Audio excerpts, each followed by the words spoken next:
Észak-Amerikát a spanyolok fedezték fel, de a földrész gyarmatosításában mégis az angolok voltak a legsikeresebbek. Az angolok az első amerikai gyarmatukat 1587-ben alapították, amit első Erzsébet szűz királynő tiszteletére Virginiának neveztek el. A 18. század közepéig ez további 12 másik gyarmat alapítása követte.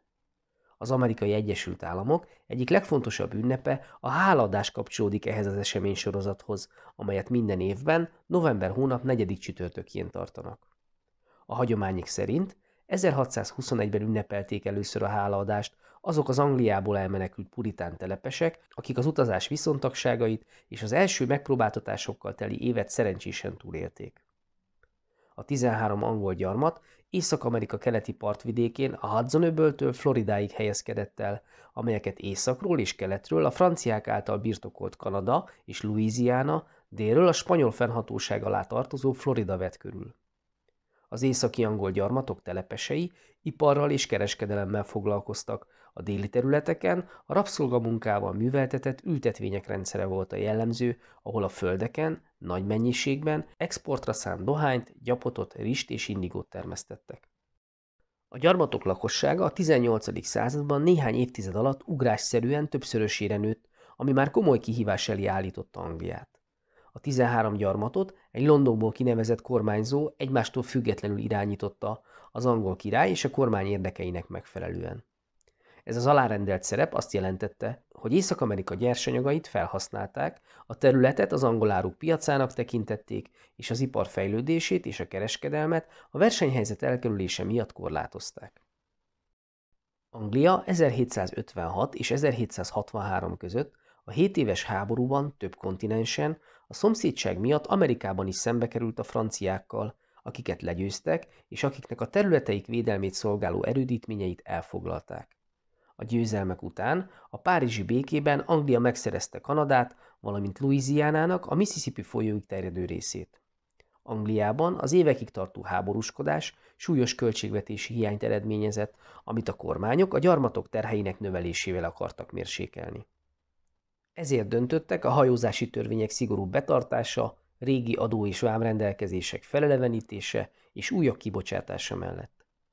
1764-ben például az angol parlament megszavazta a cukortörvényt, amelyben ugyan a felére csökkentette a gyarmatokra behozott melasz vámját, viszont újakat vetett ki a textilre, a borra, az indigóra és a kávéra. Egy évvel később, 1765-ben a bélyegtörvény minden nyomtatványt és jogiratot, nyomdai terméket, de még a játékkártyákat is illetékfizetési kötelezettséggel sújtott, ami már heves tiltakozást váltott ki a gyarmatokon. Az angol kormányok ugyan egy időre meghátráltak, de 1773-ban ismét a kereskedelem szabályozása mellett döntöttek, és ez az intézkedéssorozat már fegyveres konfliktushoz vezetett. 1773-ban bocsátották ki a TEA törvényt, aminek az volt a célja, hogy a nagymúltú és globális befolyású Brit Kelet-Indiai Társaság eladatlan TEA készleteinek értékesítésében segítséget nyújtsanak. A társaság monopóliumot kapott a gyarmatokon való kereskedelemben, ami a telepesek szemében veszélyes precedensnek tűnt, és sértette a kereskedelem szabadságának elvét is. Amikor az első TEA szállítmányok megérkeztek Philadelphia és New York kikötőibe, azokat nem vették át, Bostonban pedig a jogi következmények elkerülése miatt Mohawk indiánnak költözött telepesek a tengerbe szórták a hajók rakományát. Anglia, hogy erőt mutasson, kényszerítő intézkedések bevezetését határozta el. Boston kikötőjét lezárták, Massachusettsben katonai kormányzást vezettek be, a gyarmati igazságszolgáltatás egy részét angol törvényszékek hatáskörébe utalták, és megkezdték a hadsereg mozgósítását, aminek katonáit akár magánházakban is elszállásolhatták. A gyarmatok kezdetben tiltakozó gyűlésekkel, deklarációkkal és helyi szervezetek létrehozásával válaszoltak, majd az együttes fellépés mellett döntöttek. 1774-ben Philadelphiában ült össze a 13 gyarmat képviselőinek első kongresszusa, ahol határozatban érvénytelenítették az igazságtalannak tartott törvényeket, és kinyilvánították az angol áruk megvásárlásának tilalmát, vagyis a bojkottját. A feszültséggel teli helyzetben 1775-ben már kisebb fegyveres összeütközésekre is sor került, amiket a király és az angol parlamentben több képviselő is lázadásnak tekintett. Emiatt egyre kevesebb esély maradt a helyzet békés megoldására, végül Anglia és az amerikai gyarmatok között kirobbant a háború. A második alkalommal összeülő gyarmati kongresszus feladata már konkrétan a háború előkészítése lett. Ezért bizottságokat küldtek az indiánokhoz, külföldi szövetségeseket kerestek, hajóhadat és szárazföldi hadsereget szerveztek, és a 7 éves háború veteránját, az egyik virginiai követet, George Washingtont megválasztották a kontinentális hadak főparancsnokává. 1776-ra az amerikai közvélemény egyre inkább az angol királyt tette felelőssé a kialakult helyzetért, és elkerülhetetlennek látta a függetlenség kimondását. A kongresszus 1776. július 4-én elfogadta a Thomas Jefferson és Benjamin Franklin vezette bizottság által megszövegezett függetlenségi nyilatkozatot, amelyben John Locke társadalmi szerződése emléletét felhasználva felsorolják azokat az indokokat, amik a gyarmatokat elszakadásra késztették. Ezen túlmenően a dokumentum bevezető része a felvilágosodás értékszemléletét tükrözve felsorolja az alapvetőnek tekintett emberi jogokat. Ezek a jogegyenlőség, az élethez és a szabadsághoz való jog és az ellenállás joga.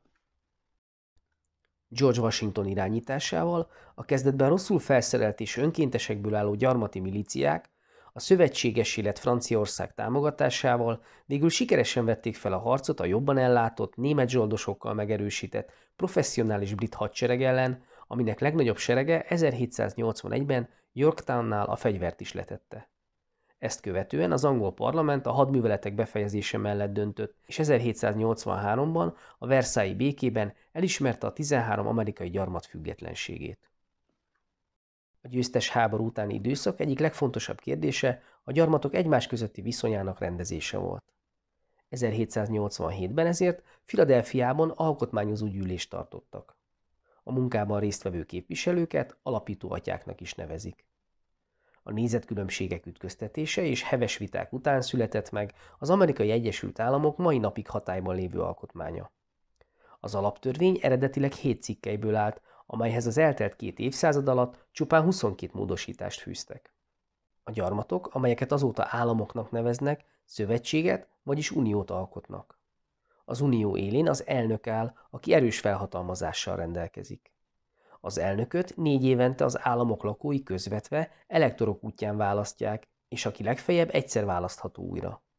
Az unió csak a honvédelemért, a külpolitikáért, a pénzügyért és a kereskedelemért felel, minden más terület az egyes államok saját hatáskörébe tartozik. A választott elnök tehát a hadsereg főparancsnoka, ő nevezi ki a minisztereket, a diplomatákat és a szövetségi bírákat. Az Amerikai Egyesült Államok első elnöke 1789 és 1797 között George Washington volt. Az alkotmányban a hatalommegosztás elvét érvényre juttatva a végrehajtó hatalomtól független törvényhozást a kétkamarás kongresszus jelentette. A felsőház szerepét a szenátus tölti be, tagjait egyenlő arányban az egyes államok saját törvényhozó testülete választja.